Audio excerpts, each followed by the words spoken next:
Le thé Piluochun pousse sur la montagne Dongting, qui se trouve près du lac Taihu, dans la province de Jiangsu, Chine. Dans le folklore local, le thé Piluochun a été trouvé sous la dynastie Song il y a environ 1000 ans. On raconte qu'au printemps, une nonne visitait la montagne Dongting qui découvrit accidentellement le thé qui poussait. Elle a cueilli quelques feuilles de thé et les a ramenées pour faire du thé.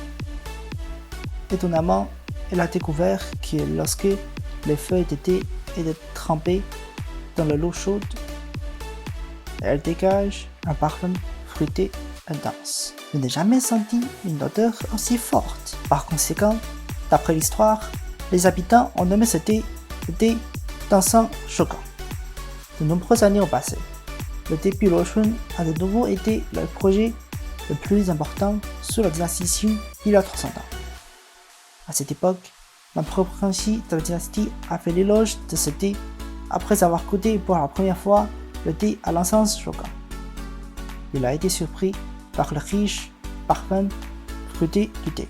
La forme des feuilles de thé est enroulée comme une spirale. La couleur des feuilles de thé est magnifique de tout son corps et recouvre des poils blanches. Il a un arôme riche et un goût agréable.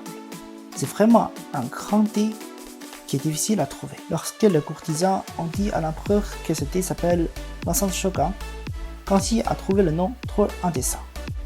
Ainsi, il a changé le nom en Piluochun, signifiant des feuilles de thé de couleur verte jade, en forme de boucle, cueillies au printemps. Selon les caractéristiques du thé, des pluies or, le thé Piluochun figure fermement dans la liste des 10 meilleurs thés verts.